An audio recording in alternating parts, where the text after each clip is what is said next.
You're listening to Maximum Medicine Radio with host Doc Martin. Stay tuned in or call in. You won't want to miss what's happening next. How do you step into your maximum potential? How do you connect your spiritual drive with your physical path? Stick around as Doc Martin takes listeners on a journey through the seen and unseen, the accepted and the unbelievable. Get ready to meet the maximum you the world needs on Maximum Medicine Radio with Doc Martin now. Hi, everybody. I'm Doc Martin, Maximum Medicine. My guest tonight is Dr. Howard Eisenberg. I'll tell you more about him in just a second. I wanted to take a minute first to say thank you to all my guests, to you listeners, all the guests amazing, as is Dr. Eisenberg. My podcast won a national award. I'm not allowed to announce the details yet, but I just want you guys to know that you're watching and listening, and the amazing guests that we've had here to talk about the things that are transforming, especially in the area of medicine, because I'm all about finding that, the edge of the envelope. So thank you, thank you, thank you. So I have with me tonight another wonderful, amazing person, Dr. Howard Eisenberg. What I love about what he's going to talk about is he's out there on the edge of the envelope as well. Dr. Eisenberg is a psychiatrist trained in Canada. He's faculty, been in both Canada and Vermont. He has written books, and he's going to tell us about his books. He's going to tell us about what he loves, about reality, and we know where I love that, how consciousness is going to change us. So welcome, Howard. Thank you so much for being here. Thank you, Sharon, for the opportunity to share this with your listeners. Thank you. So you're a psychiatrist, and you studied the parapsychology, and particularly things like you love the idea of, where are we in reality, and what is it all about, and how can we change? What I'm all about is how can we change what I call our destiny line. So tell us about your background and how that pushes you forward into finding out what you know about today. Yeah, that's a lot to unpack. And I try to forewarn people interviewing me. I can go very deep and very wide, so feel free to rein me back in. But I'll try and start with what you asked me to in terms of how did I get into all of this? As a child, I was naturally just very curious about everything. And it sounds kind of corny to put it in these words as a child, but trying to figure things out. How do things work? And more recently, it's morphed into how's reality work? But I started with, as a child, curiosity about all types of things precociously, and started also experimenting with consciousness, experimenting with being able to change how I could perceive things visually. For example, if I'd lie on my back and look at my ceiling of my, my room, and imagine if my ceiling was my floor, and what it would be like if I was standing there and my floor was my ceiling, like playing with, crazy little things. No drugs or anything, just like an MC alterations. Escher painting. Yes. Yes. And I also became very interested in science fiction maybe at age 12, 13. And I was extremely interested in, the vivid imaginations of what they were anticipating we may have in the future. And it was around that time that some of the things that they were just totally speculating about, these were not scientists, they were just fiction writers, and it was the science fiction genre. But the things some of them were talking about, things like the Sputnik, and eventually space travel, and even the spacesuits designed them and all of that, space stations, it was all anticipated by these science fiction writers. And I started to see some of this turning from imagination into reality. I became more curious to see, is anybody studying that intersection between imagination and reality? And I found out there was a field, a nascent field, controversial field called parapsychology, where people try to study phenomena that extend our awareness of our environment and our ability apparently to influence the outside physical environment. So things like used to be called ESP, extrasensory perception, things like telepathy, mind-to-mind contact, clairvoyance, or sometimes called more recently remote viewing, where you're aware of something at a distance from you geographically, precognition or premonitions, where you have a sense of what's going to be in the future before it's yet manifest for other people. And psychokinesis, mind over body, biblically referred to as laying on of hands, where we're again able to influence energetically the nature of things in the so-called outer world of reality. So that was still me, the curious and the scientific, mind. And I decided I wanted to try and take this more seriously in terms of a career. And so when I was gravitating towards university studies, I took the unusual path of doing a joint degree program in both experimental psychology and in medicine. And that was an interesting hoop to get through, talk about manifestation, because initially there was no way you could do that. The university, this is McGill University, said you cannot be in two different faculties at the same time. I got through that, and that goes back to working with consciousness and manifesting. But when I took on the challenge at McGill University for the psychology degree, the department head was D.O. Hebb, one of the most famous psychologists still of today, especially with neuroplasticity. He was the one who came up with the concept that cells that fire together wire together. The linkage that you could train the brain to connect differently, rewire the brain. That was him. But he also had said, and he was also former, by the way, president of the American Psychological Association, but he had said in print that he rejected all of the evidence of parapsychological research because he considered it, to quote him, a priori impossible. In other words, theoretically impossible. So no matter how good it looked, compared even to conventional psychology research, he dismissed it. I thought, that's my challenge. I want to do my research in this institution, in his department, and I want to prove that he's wrong. And I did, which goes back to the notion of limiting beliefs and overcoming them. But this is still me, a conventional scientist, working with a vivid imagination and taking some risks of going for some things that many of us would not, beyond our limiting beliefs, beyond our comfort zone.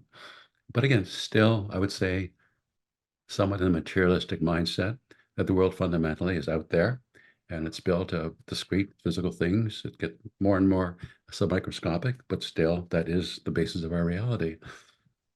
However, a few years ago, I was invited to do a keynote presentation for the annual conference of a group of healers, therapeutic touch practitioners, again, the biblical laying on of hands. And I had gone off into many other areas. I had developed my medical practice and psychotherapy. And more technically, by the way, I call myself a medical psychotherapist because I really have a blend of medical training and psychiatric training and psychology training, but not to say the certification on all of those, beyond medicine, of course. So I was invited, as I said, to do this after building up my medical career, after working academically in a few different universities, also pursuing some consulting interests with businesses around the world for performance enhancement, all kind of left brain stuff.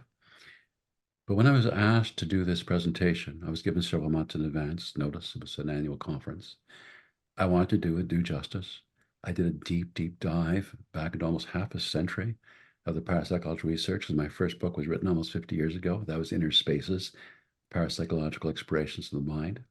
But to come back to my point, so I did a really deep dive, going back all through the literature in those intervening decades. Also took a deep dive into quantum mechanics, which is the leading edge of physics, and also looked very deeply at comparative religions. I went deeply into the indigenous teachings around the world. I went into some of the cultural myths that have gone on for eons in recorded history, thousands of years.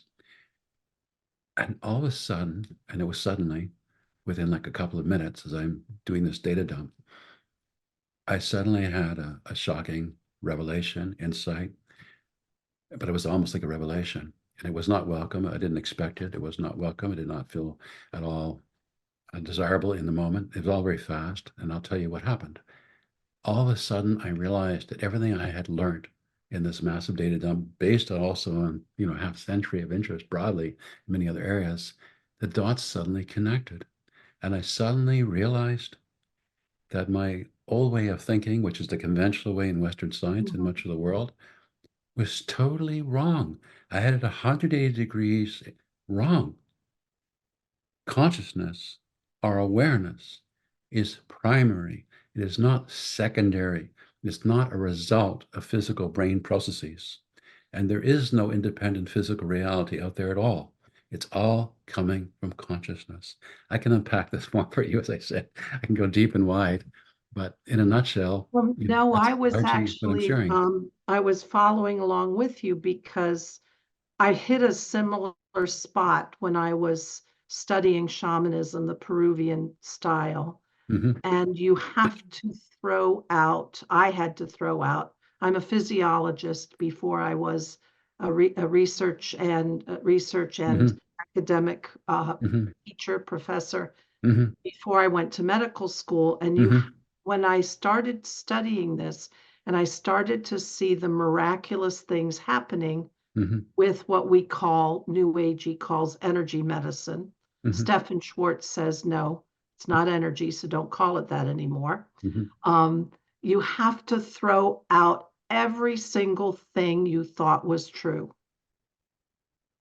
Yeah. because the realm of miracles and this subtle energy, whatever it is, and the ability to tap into the universal field in order to change a destiny, change reality.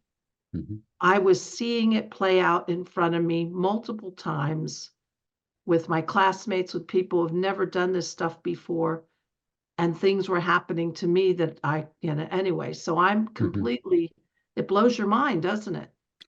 Yes, and I say at first I wasn't welcome because I thought, well, if the outer sense of reality and other people and so on is all in a way a figment of my imagination, then I'm all alone.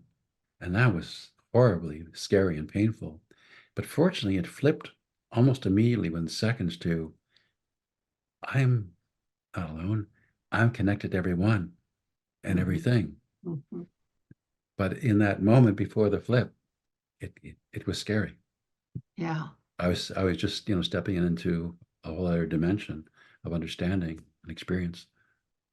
Sometimes I think what gets scary for me is when you're stepping into that, call it the divine matrix, the void, the universal field. Laszlo says the Akashic field. You lose, by its very nature, you lose your individuation. Yes. And that's freaking scary. Yes. But when you do it, and I like to explore this thing, particularly with how it is for healing. How did the shamans of old tap in somewhere to something and elicit a change in what's happening next? Um, and when you feel that power, that all encompassing, all that is, then all of a sudden losing your individuation for me feels magnificent. Hmm. I use a metaphor in my book, the new one, which is Dream It to Do Mhm, It, the science and the magic. And the metaphor I use is that we are like amphibious beings. Now, amphibians, like frogs and salamanders, mhm, as you may well know, can live in two different elements, water and land. In our case, I call us amphibious beings because we can experience ourselves as apparently individual physical bodies and egos and somewhat separate from the physical environment around us and nature and so on one level. But there is also another level where you can experience, as I did in that revelation or insight, I don't know mhm, quite even what to mhm, call it, it was mind blowing, the sense of the opposite, where we're all connected. I use another metaphor to try to illustrate this for my readers and students. And the one I use is the ocean, and sometimes it's referred to as the cosmic ocean, the cosmic sea. So mhm, if you think of an ocean, usually there's some waves, and they move. Like some are forming and becoming larger, some are subsiding and sinking back, into the ocean. Some are maybe a little sharper, some are broader, some have more power, some are gentle waves. Uh, but although they have these differences on the outside, you could look at them visually. If you took a photograph, you could perhaps, as a still photograph, even measure, and show that they're definitely some differences as you see the surface wave structure. But eventually they all come from and go back to the common base of the ocean, back to my point about the fish. That's how I think of it. So when we do things like meditation, um, hypnosis potentially, lucid dreaming, when you learn to work with dreams, you're able to go from one state to the other. Again, we can go in two different elements, two different dimensions, sort of simultaneously. And I agree. I wouldn't say, I know a lot of people use the word energy, energy medicine, energy psychology, and just broadly in the New Age, energy. I think energy is still secondary, just like matter is secondary. So I don't think energy is what's primary. It's consciousness that's primary. Consciousness gives rise to everything without exception. And another thing I went through in my book, as you may recall, which is unknown to many people, all of the major scientific inventions, all of them came first from imagination. In fact, everything humankind has ever produced, everything without exception, has come from imagination. Smartphones came from imagination. And by the way, not from Steve Jobs of Apple, from Nikola Tesla, the famous, Yugoslavian inventor who invented the infrastructure of our whole electrical system, even that we use today. And he anticipated, by the way, the smartphone. He talked of it as a shirt pocket device, which would allow international communication, audio and visual. And this was back in, I don't know, 30s or 40s, way So before perhaps Job's time. he was a remote viewer. He was actually a student of the ancient Indian Vedic, texts about, again, the primary of consciousness. And he did all of his inventions totally visually in his mind. He would invent a device, he would turn it on to see if it operates or if it needed fine tuning, all in his mind. Today we do it through what we call computer simulations. But this is true of all of them, even Einstein. We know of him as a genius, a mathematical genius, and the famous formula E mc squared.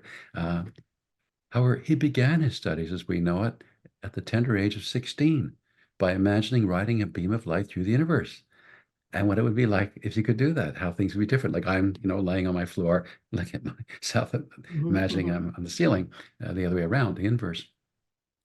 But that's true of all of them. So everything comes from imagination.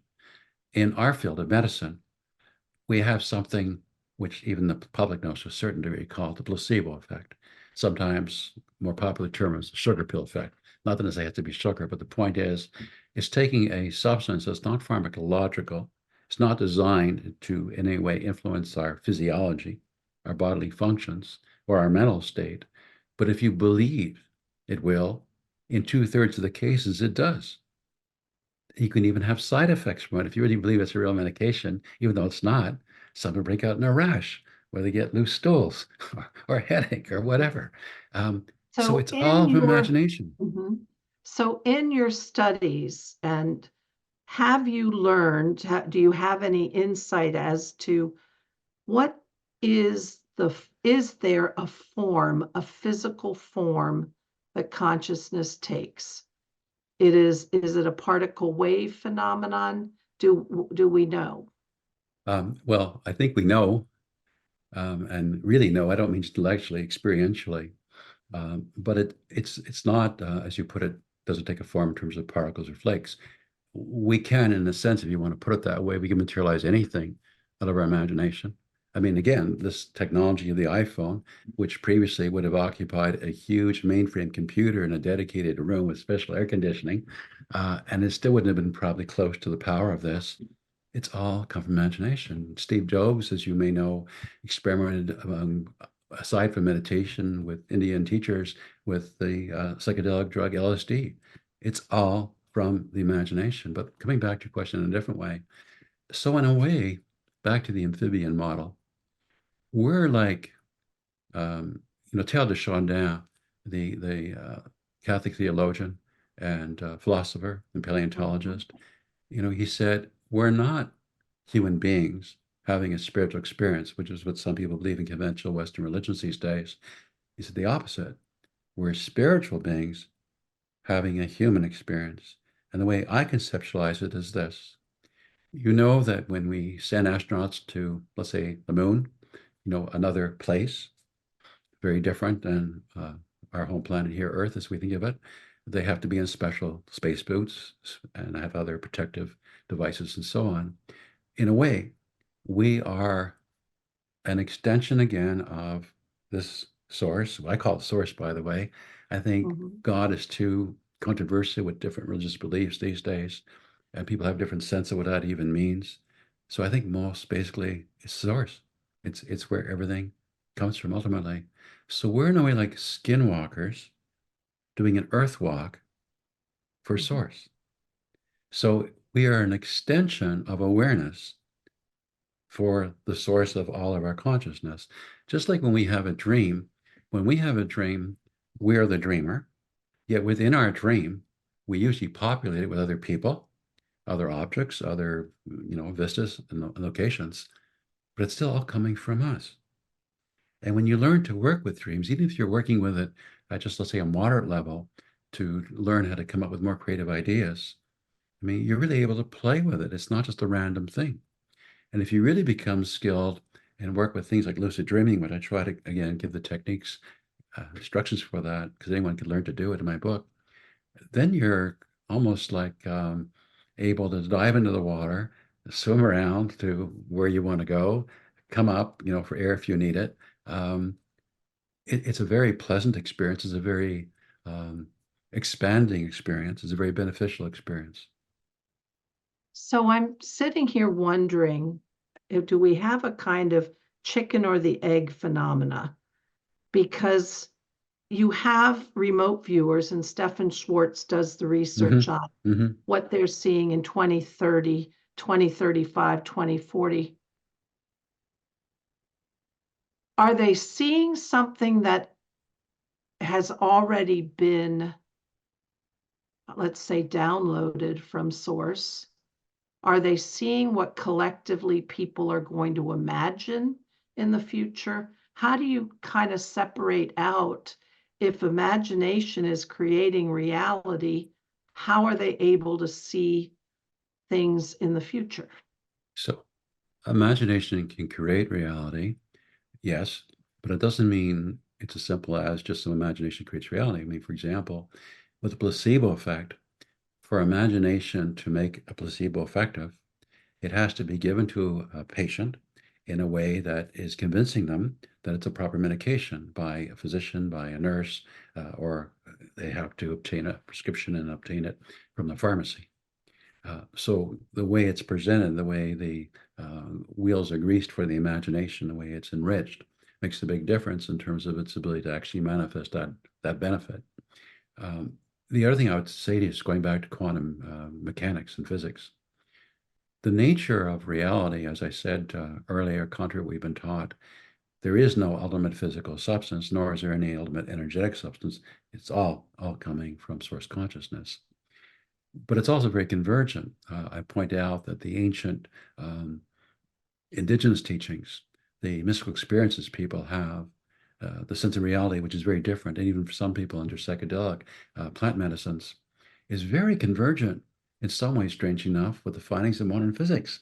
And it's like weird because one was just through the mind, purely meditating and so on, and the other is with these very expensive, sophisticated physical instruments and these laboratories, and they're coming up with the same understanding of what reality really is fundamentally. It's fascinating. It is fascinating, and I love that. How can we, have you been able to sort out good techniques for people to take healing, for example, perhaps self-healing, to tap into consciousness? How do we get there? How do we change it? I think one of the most accessible ways for most people, and in this time right now, when there's so much turmoil, turbulence, uncertainty, stress in our world, is meditation. Meditation is really learning to be able to have control of your own attention, where your attention goes. And we're living at a time now, aside from the many crises and challenges in our world, when so many people are pretty well addicted to their smartphones, And I mean it seriously when I say addicted in terms of the dopamine, connection, as we understand, neurology. It's only, getting worse on that level, as you know, and now with AI, even more so. Uh, we need to be encouraged to work with imagination, contrary to, for example, in school. I remember as a young student in basic elementary school being caught sometimes in a daydream and being reprimanded, stop daydreaming. We need to do the opposite. We need to teach people to value imagination and, as I was saying, how to work with it. But back to meditation.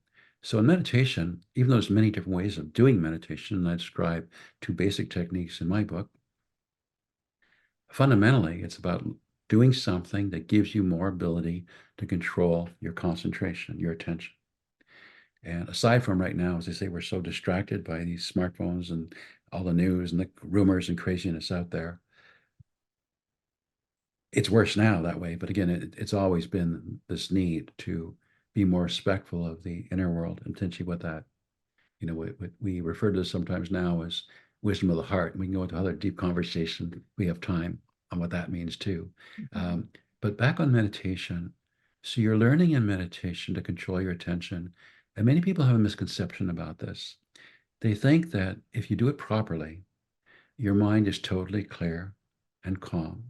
And when many people try it, because it's somewhat popular these days in different parts of the world, for various reasons, good and bad, they get frustrated because the mind's very busy. In fact, we call it monkey mind because it jumps all over the place. And that is the nature of a healthy mind. I'm not talking about bipolar disorder. It's natural for our mind to be active and all over the place, so to speak, to some degree, especially when we're not particularly involved and focused on a particular task. So in meditation, that isn't really the goal. A lot of people think it is. The goal is to learn not to allow yourself to get overly distracted. So distractions come up, you just let it go.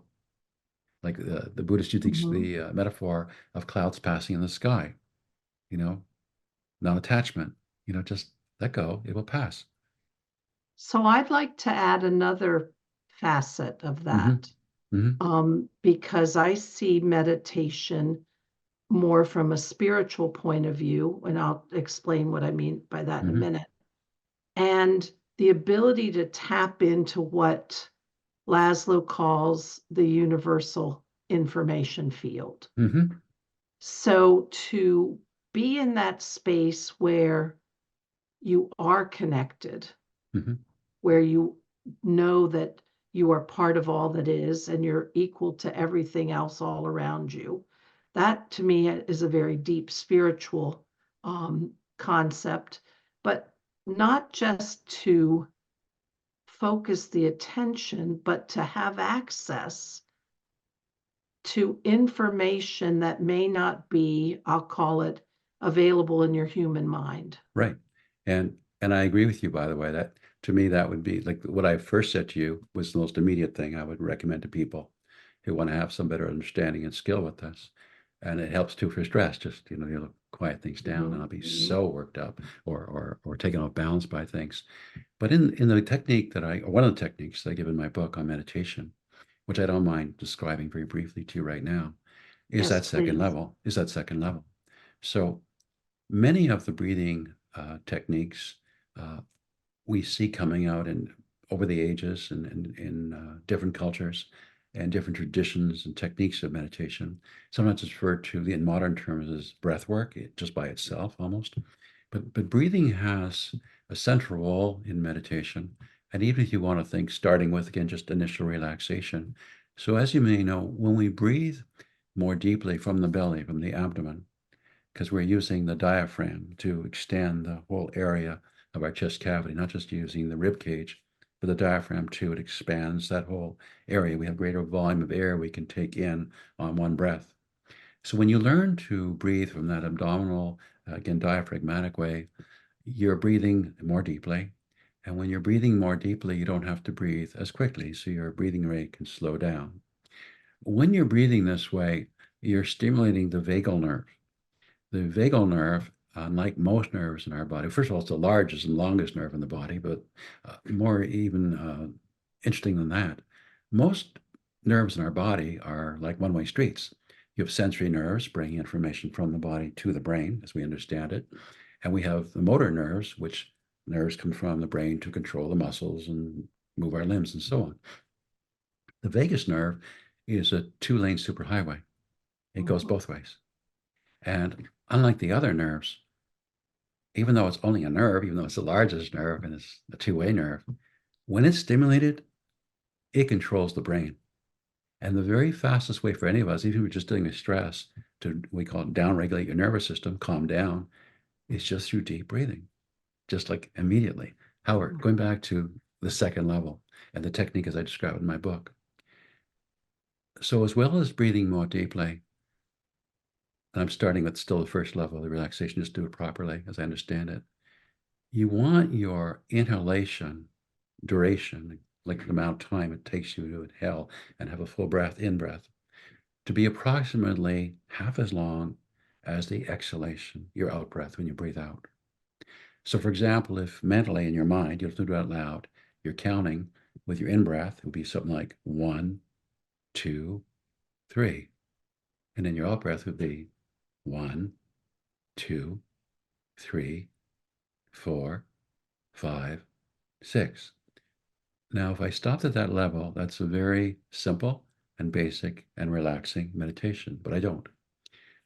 Then I encourage people to extend the interval, the space, the gap between you had your full in-breath and before you start your out-breath, before you exhale. And then to have a bit of a longer space interval between when you've breathed out, when you've exhaled completely, before you start breathing in.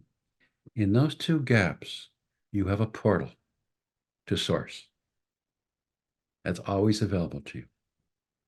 So on one level, what we're saying is you need to still the mind to see more clearly. If you remember the experience many of us have as kids when we're playing near a riverbed or a lake bed, and you are playing maybe near the edge and you stir up the sediment, maybe you drop something into it, as sometimes we do a toy or a ring, whatever it might be later on in life, and you get a little flustered because the sediment's all stirred up. But if you're patient and you wait, the sediment settles, the water becomes clear, and you can see perhaps where you drop whatever it is you may have dropped, in the water. Same concept, clearing, so you can So access a deeper level. what I love about that is the reminder that when you activate your vagal tone, when you make that your primary, and you're quieting down the fight or flight and the sympathetic, your brain isn't short-circuiting, buzz, buzz, buzz, distracted, looking. Right. Then in those portals, it's interesting. I just remember Wayne Dyer's, one of his meditations was the gap.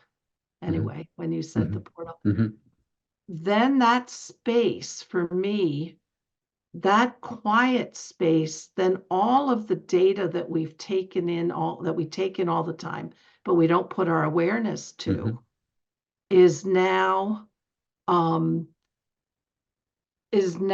being available for us to grab the insight. Oh, look at that image. Okay, talk about that a little bit.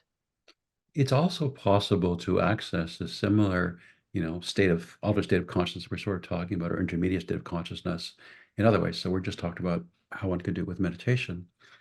But even for people with sort of just conventional sleep, practice, if they would become more aware that when you're lying down to go to sleep, we don't just suddenly fall asleep. It's a transitional state. We actually have a name for it medically called the hypnagogic state of consciousness. It's a bridge between waking consciousness, and if you want to call it being asleep, sleep consciousness. Similarly, when we're waking up, we don't go from 0 to 100 in a second. It's still somewhat of a gradual process, even when we wake up with a bit of a startle, an alarm or whatever, but it's not totally immediate. There's still some transitional state, and we have a different term for it, but same concept, called the hypnagogic state of consciousness. Now, these two states of consciousness are like bridge states, again, I repeat, connecting our normal conscious mind with a deeper level. In popular terms, you might call it the subconscious mind. When you And learn to those are play with the, that, it's an incredible way to access, creative ideas and inspirations. And also some very famous people have worked with it intentionally. For example, even the artist Van Gogh, believe it or not, and Edison, they would hold an object in their hand, sitting in a chair or lying down. And when they were starting to get too relaxed and drift a bit into like a sleep, it would drop, it would wake them up, and they would harvest what they experienced in that intermediate state of consciousness for their work productively. One is an artist, the other is an inventor. I've always told people, I do my best work right before I'm getting up in the morning or right before that's Mm-hmm. where I get my insights. Mm-hmm. I get my knowing about the answers to problems. I call them the Yeah. downloads for Mm-hmm. the new ideas I have and the next book I'm going to write. And anyway, Mm-hmm. that, And the way they that's are a downloads, precious, yes. Yeah. that's a precious space. And in that space, by the way, both of them in the meditative space or in the sleep Mhm. cycle, we recognize it. We can also send uploads back to source, and that goes Mhm. into manifestation. So we have about maybe 12 minutes left. Let's talk about manifestation. Let's talk about using that time, how to connect yourself to source, how to get the insight, how to bring it forth. Anything you'd like to talk about for that? uh, my book is so packed with information as it is, and I love your questions, but so much comes up. Again, going back to I go deep and wide. Um, Let me start by saying that two things. First of all, just on top. First, manifestation is real. It is actually possible to have the experience intentionally of manifestation. That does not mean that everyone who claims that they can or they're a master of it can or he knows what they're even talking about. There's a lot of misinformation out there in all levels of our life, and including this one. It also does not mean that if you understand how to do it and do it impeccably correct, that absolutely you will have exactly what you want. This goes back again, if you allow me, to quantum mechanics. So, and I mentioned how it's convergent with what the mystics, also came up with thousands of years ago in different parts of the world. Same pattern. And what comes up is that the future, which has some meaning as opposed to right now, the present moment, but it's all probabilistic. So you asked before too, like when people have, these perhaps precognitive sense of what life would be like in 30 years or whatever, is that, Mhm. again, just their imagination, or are they tapping something from a different level as a preview of what's yet to come? So again, at level of source, everything is possible. And we're linear thinkers at this level. So it's hard for us to think that way on multiple levels simultaneously, like a parallel computer as opposed to linear. Um, but So I my point just is, want to interject here. mhm, One of the main fabulous teachings when I studied shamanic healing mhm, techniques 15 some years ago, that notion that as the shaman for your client, that you could track a less possible, like less probable, but still possible outcome, grab onto it with your intention mhm, and lock it into reality, mhm. and therefore create what we'll call a different destiny line for your client. Yes. And one of in my first chapter, I give an example of something I learned from my 10-year-old son many, many years ago when he was in a children's Taekwondo martial arts class with other ones who were around 10 or so years old. And it was a parents' night where we were going to see a demonstration of what our children had learned. Didn't know what to expect, except they knew it was a martial art and they're kids. So I didn't expect anybody to really be hurt or do anything, that would be particularly challenging that way. And they did a number of throws and flips, which is kind of sort of what I expected. And they had mats and they were trained and all went well. And then there was something which I did not expect. The instructor held up planks of wooden board between two hands. And he asked each of the kids individually to strike the wooden board with their bare hands. These are 10-year-old kids, little hands, bare Mm-hmm. hands, one blow, and break the board. And they all did it. When my son did that demonstration too afterwards, I'm a doctor. I looked at his hand, is it bruised? Is there any, Mm-hmm. tearing, whatever? His bones okay? Does he have full mobility? All of that. And everything was fine. And I was curious. I realized if you said that to adults and they had not seen that, most of us would first not do it. We'd be afraid we're going to hurt our hand. We may be Mm-hmm. afraid socially if there's other people, embarrass ourselves. We could just crack the board or Mm-hmm. something like that. So I said, what did they teach you to do? I realized they were taught to do something with their mind. It wasn't just the physical hitting the board. And this is what he said. They taught them not to hit the board, to strike through and beyond the board. And for me, the board represents symbolically limiting beliefs. Mm-hmm. So that is a form of manifestation too.